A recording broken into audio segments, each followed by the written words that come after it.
त्रिगुण माया से रचित त्रिगुण शरीरों में अहम बुद्धि करने के कारण हम बंध गए। वैसे हम कभी बंधे नहीं। गोस्वामी तुलसीदास जी बड़ी सावधानी पूर्वक वर्णन कर रहे हैं। बोले जड़ चेतन ही ग्रंथि पड़ गई, यद्यपि मृषा छूटत कठिनई। बोले जड़ और चैतन्य में ग्रंथि पड़ गई अज्ञान के कारण, पर लिखना पड़ा यद्यपि मृषा, ये ग्रंथि झूठी है। आत्मा कभी बंधन को प्राप्त हो ही नहीं सकता। जो आत्म स्वरूप है वो कभी बंधन को प्राप्त नहीं हो सकता। पर छूटत कठिनई, यद्यपि गांठ झूठी है पर छूटने में बड़ी कठिनता है। क्या हो गया? मैं जो है शुद्ध मैं, वो ब्रह्म स्वरूप है। वो अपने स्वरूप को भूलकर इन शरीरों में राख कर लिया। 3 शरीर है, स्थूल शरीर, सूक्ष्म शरीर और कारण शरीर। अब देखो, आपसे जैसे पूछा जाए आप कौन हैं, तो आपका विचार इसी शरीर पर आएगा। नहीं, मैं अमुक हूँ, अमुक गांव में पैदा हुआ हूँ, अमुक जाति में पैदा हुआ हूँ। लेकिन ये स्थूल शरीर हमारा ढांचा है, मैं तो नहीं हूं ना। बस इसी भ्रम का नाश हो जाना मोक्ष कहते हैं। जो शरीर धर्म से हम युक्त हो गए हैं, इंद्रियों के विलास को हम अपना मानते हैं। जैसे मैंने इनको देखा, लेकिन जब ज्ञान पूर्वक इसका अनुभव करो तो नेत्रेंद्रिय ने देखा, मन ने प्रेरणा की, और मैं मन और नेत्रेंद्रिय दोनों का साक्षी हूं। मैंने नहीं देखा, मैं जो है उसने नहीं देखा, नेत्रेंद्रिय ने देखा और मन ने उसको संकल्प किया कि देखो ये कौन है। और हम जो मैं तत्व है वो साक्षी है इनका, इनको पावर देता है और इनका साक्षी है। इसी से पावरवान है। सबका परम प्रकाशक जो ही परम प्रकाश इन इंद्रियों मन बुद्धि को सबको जहां से मिल रहा है वो आत्मा है और वो निरपेक्ष है। जब ये अंदर ज्ञान हो जाता है कि ना मैं खाता हूँ, जिसे 5वें अध्याय में गीता में लिखा है, जो स्थित प्रज्ञ पुरुष है वो खाता हुआ भी खाता नहीं है, पीता हुआ भी पीता नहीं है, देखता हुआ भी देखता नहीं है, चलता हुआ भी चलता नहीं, वो सूंघता हुआ भी सूंघता नहीं।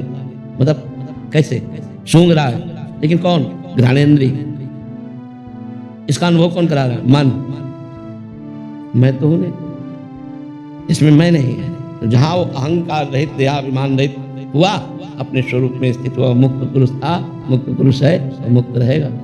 पर बंध गया इसमें, मैंने देखा, मैंने किया, मैंने भोगा, मैंने अहंकार विमूढ़ात्मा करता हमिति मन्यते। और वही अहंकार का बंधन है।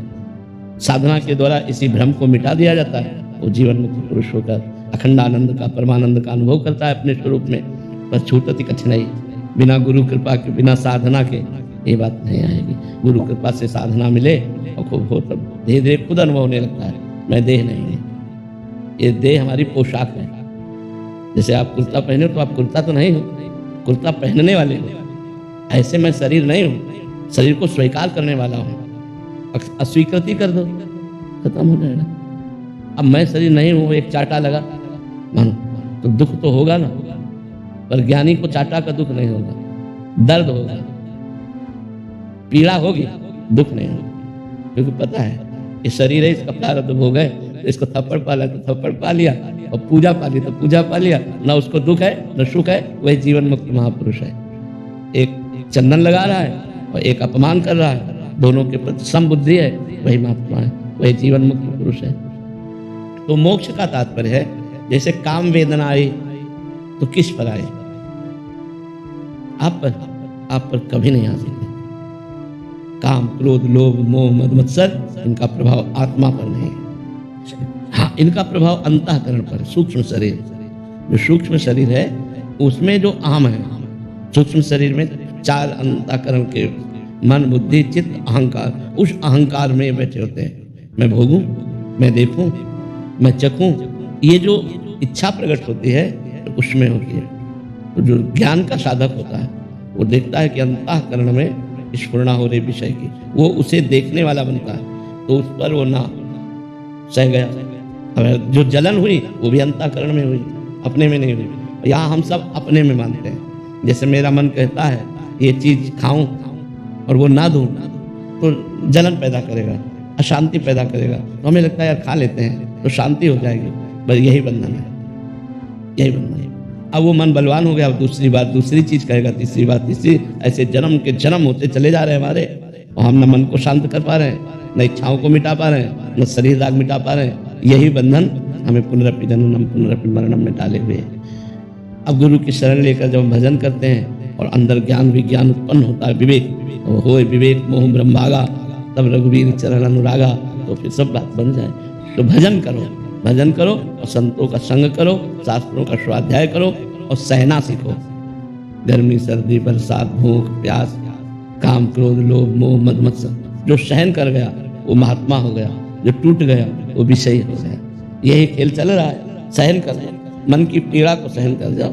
यमहीन व्यथ्यन्ते ते पुरुषम पुरुषर्षभ सम दुखा सुखाधीरम स्वमृतत्वाय कल्पते। जो सह गया, व्यथित नहीं हुआ, मन की पीड़ा से हारा नहीं, सुख दुख में समान भाव रखा, वो अव्यय पद का अधिकारी परम पद का अधिकारी हो जाता है, वो अमृत पद में स्थित हो जाता है। और सही पूछो तो स्थित नहीं हो जाता, वो स्थित था। हाँ, अनुभव केवल होता है, भ्रम हट गया, अनुभव हो गया, वो तो मुक्त था ही। उसे कभी कोई नहीं